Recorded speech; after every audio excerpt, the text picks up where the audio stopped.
This is the SF15 foldable portable monitor with a lot of great features, including low blue light, HDR technology, and of course IPS 178-degree viewing angle IPS. What this is a monitor. It's 1080p, 300 nits in brightness. It's got a 100-watt PD in it, and it gives you low blue light options. And you could use a Type-C or an HDMI connector to it to connect up your laptop, connect up your gaming system, or anything else. So let's go ahead, unbox this thing. Once again, it's a dual monitor from a company called MINIX. This is the first time that I've talked with MINIX. By the way, all these products I did get from the companies to review. They're not sponsoring these. All opinions are my own. With that said, with that done, let's go back over here. There we go. And we'll take off the cellophane. As you can see, I like to do unboxings, first look unboxings, where I have never opened it up. There we go. All right. We've got, it's a nice case. Actually, I love these bags because they have zipper locks, so I can actually use them for something else, or I could put it all back together. So what do we got here? We got a really nice case for our monitor. That's something I don't normally get. We're going to set this right here because I'm going to keep it close. We have the monitor itself right here, and then we'll put that underneath. And then what we have under this foam, we've got the user guide, and then we have a series of cables. First thing is we've got a standard wall wart, 5 volt 3 amp, 9 volt 3 amp, or 12 volt 2.5 amp. And I think that's depending on what's going on through this wart, that you'll have one of the three different voltages going through there. We've got the HDMI to micro HDMI cable, a standard for these types of displays. We've got looks like a USB-A to USB-C cable.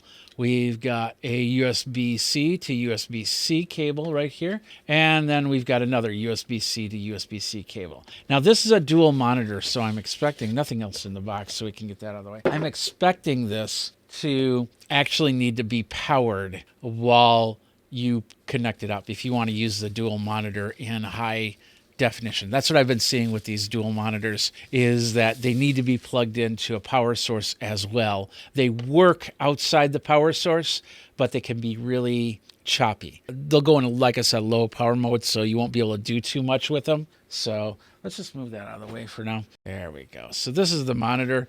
We'll flip it like this. And as I flipped it up, I realized that I zoomed in too much. There's the monitor, dual monitor. We could have it in landscape mode. We could definitely have it in vertical mode. The back is where we've got all the stuff here. And I think, yeah, it is a kickstand as well. So that's good. And what's interesting is all the connectors are on the kickstand here. So pretty interesting. We're going to fold this back down. We'll just did the kickstand like this. So as you can see, that's what the monitor looks like. Let's zoom in to see what we've got for connectors, because like I said, all the connectors are going to be back here. So on this side right here, we have volume up, volume down, and power button. These three right here.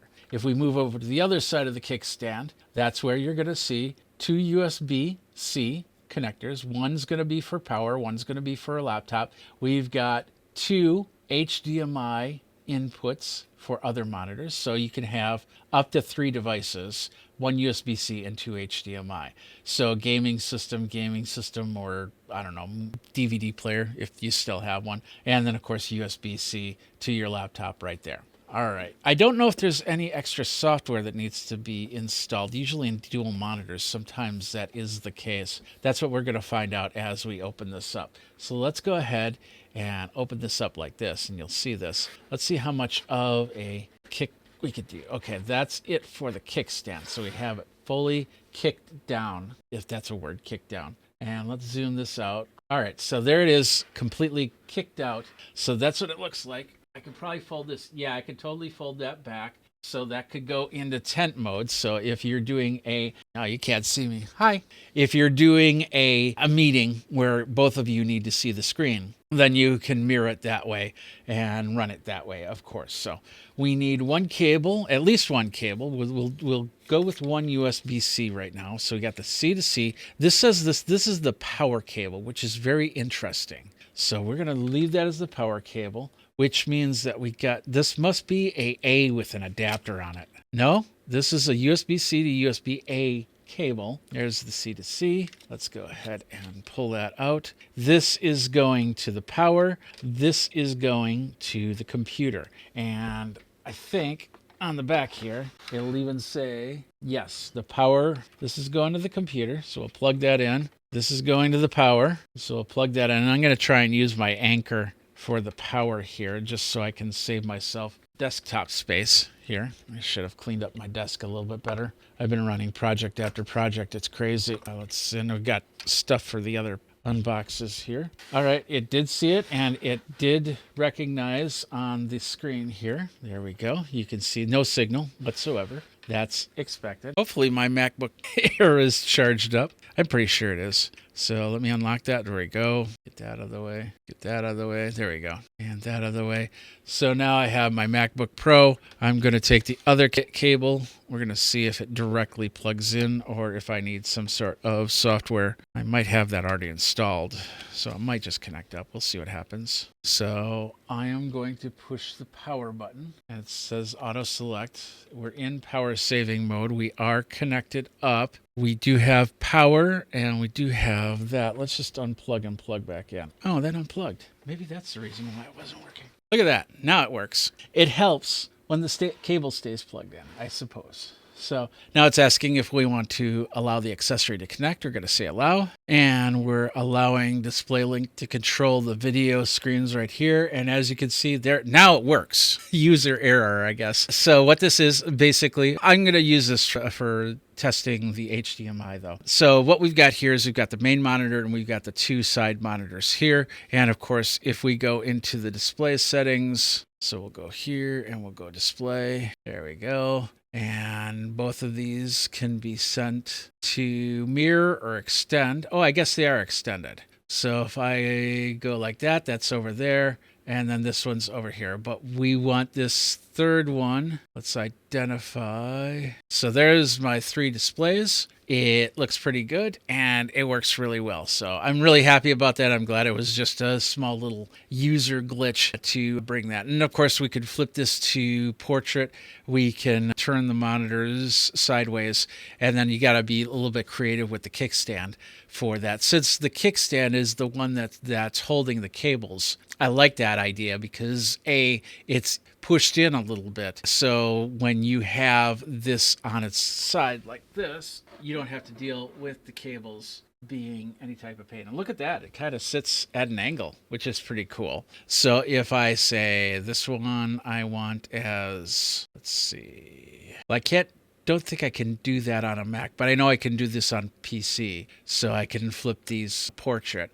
So I could set this up to a dual portrait, but I believe on Mac I can only do, I'm only seeing options to do landscape mode. So that's on a Mac right there. All right. And now let's go ahead and move to the PC. We're going to bring this up. And it instantly saw the three displays. There we go. So as you can see, we have the monitors. We're going to extend on all three. So let's do that. And we'll keep the changes. So now we've got 1, 2, and 3. I'll hit the identify. Top one's 2, bottom one's 3. So what I'm going to do is I'm going to move the 2 down like this and the 3 over to this. Monitor 1 is 4K resolution, and then these are 1080p. So once I hit apply, there we go. So now if I move this around, you'll see that's actually backwards. That's wild. Let's move 2 to top and 3 to bottom and apply. There we go. So now if I do that same thing,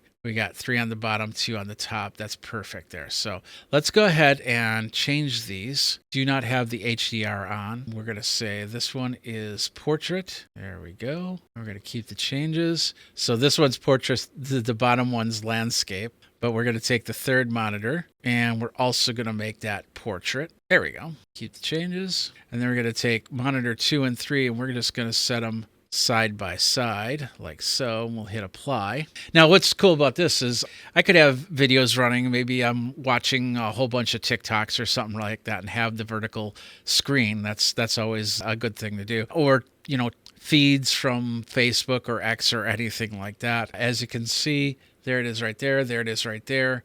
And then, of course, on the main screen, it's in the horizontal pattern. So we've got all three going there. So like I said, I could have, maybe vertical pictures, or like I said, I'm doing a lot with Suno as of recent, but I'm doing a lot of AI generated video to learn how to craft the perfect prompt.